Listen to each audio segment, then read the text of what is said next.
Hello बच्चों, आज हम पढ़ेंगे पर्यायवाची शब्द।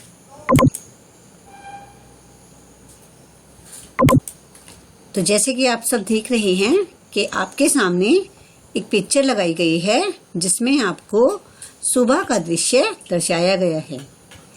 आप देख सकते हैं कि सुबह के लिए हमने 3 अलग अलग शब्दों का प्रयोग किया है, जैसे सुबह, सवेरा, प्रातः। तो बच्चों, इन शब्दों को जिनका अर्थ एक समान होता है इन्हें हम पर्यायवाची शब्द कहते हैं। तो आइए अब हम पढ़ते हैं पर्यायवाची शब्द की परिभाषा।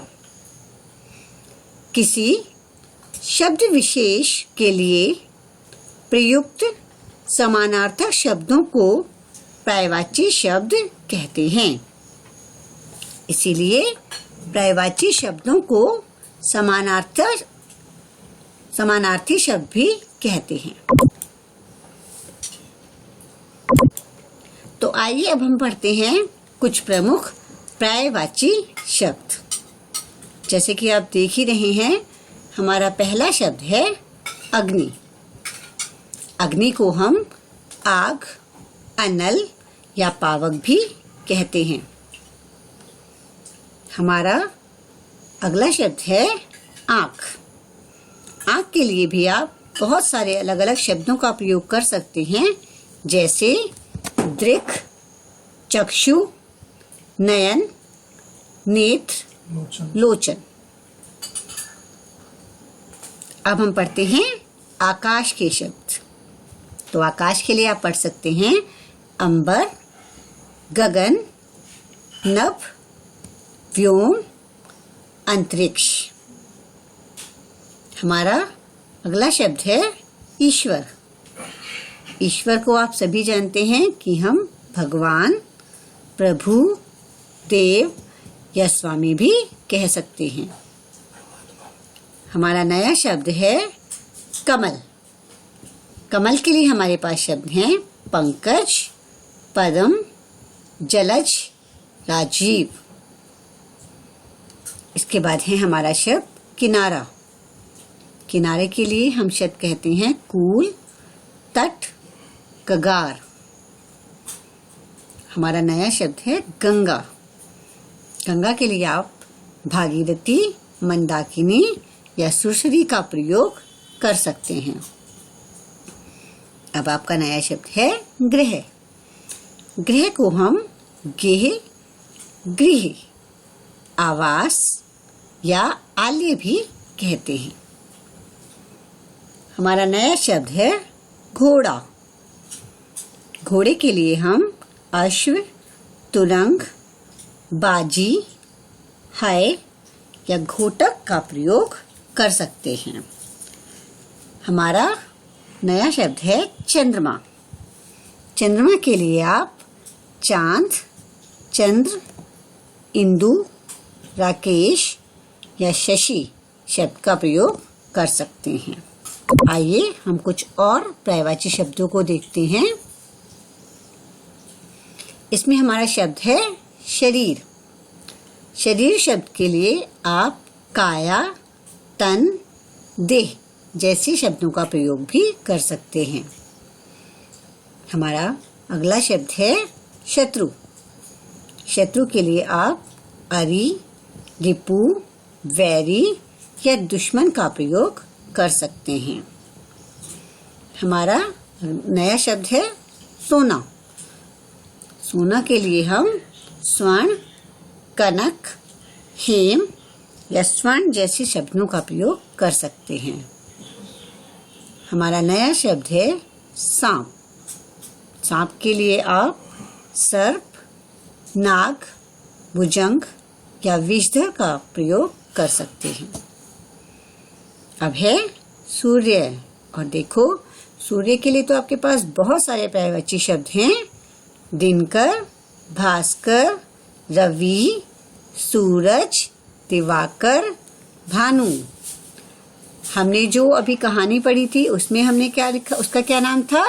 सूरज और चांद ऊपर क्यों गए। तो ऐसे आप सूरज के लिए बहुत सारे अलग अलग पर्यायवाची शब्दों का प्रयोग कर सकते हैं। इसके बाद हमारा शब्द है स्त्री। स्त्री के लिए भी आप देखेंगे कि बहुत सारे नए शब्द दिए हुए हैं, जैसे नारी, महिला, अबला, कांता, रमणी, वामा, वनिता। इसके बाद हमारा नया शब्द है स्वर्ग। स्वर्ग के लिए आप देवलोक, सुरलोक, अमरपुरी या दिव जैसे शब्दों का प्रयोग कर सकते हैं। अब हम पढ़ते हैं बादल। बादल शब्द के लिए हम कहेंगे मेघ, जलद, जलधर, घन, बारिद या घटा। अब हमारा नया शब्द है रात। रात के लिए आप निशा, यामिनी, रजनी या रात्रि जैसे शब्दों का प्रयोग कर सकते हैं। इसके बाद हमारा नया शब्द है मछली। मछली के लिए आप मीन, मत्स्य जैसे शब्दों को प्रयोग कर सकते हैं। चलो कुछ और पर्यायवाची शब्दों के बारे में पढ़ते हैं। जंगल। जंगल के लिए आप वन, कानन, विपिन, अरण्य जैसे शब्दों का प्रयोग कर सकते हैं। फिर है हमारा तालाब। तड़ाग, सर, सरोवर, जलाशय, नदी, तटनी, सरिता, तरंगिणी। हमारा नया शब्द है पानी। पानी के लिए आप जल, नीर, सलेल या अम्बु जैसे शब्दों का प्रयोग कर सकते हैं। इसके बाद हमारा नया शब्द है पृथ्वी। पृथ्वी के लिए हमारा आएगा भू, भूमि, धरा, धरती, वसुधा, अवनी या हमारी कहानी में एक और शब्द था जमीन।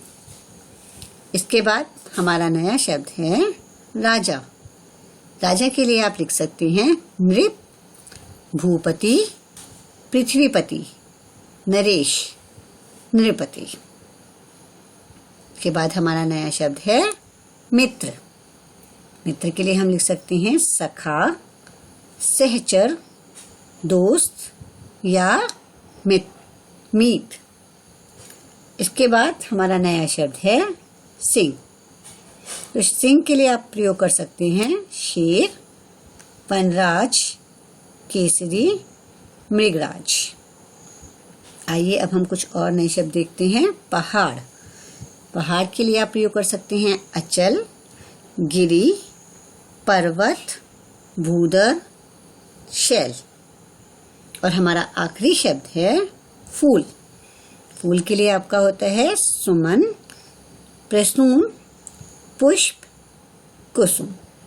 तो बच्चों आज हमने 30 पर्यायवाची शब्दों के बारे में पढ़ा है। आप इन सभी शब्दों को अपनी कॉपी में लिखेंगे और हर एक शब्द के कोई 2-2 पर्यायवाची भी साथ में लिखेंगे। तो मेरी बात ध्यान से सुनेंगे कि इन पर्यायवाची शब्दों को अपनी उत्तर पुस्तिका कॉपी में लिखेंगे और हर एक शब्द से संबंधित 2-2 पर्यायवाची शब्द को अपनी कॉपी में लिखेंगे व याद करेंगे। धन्यवाद।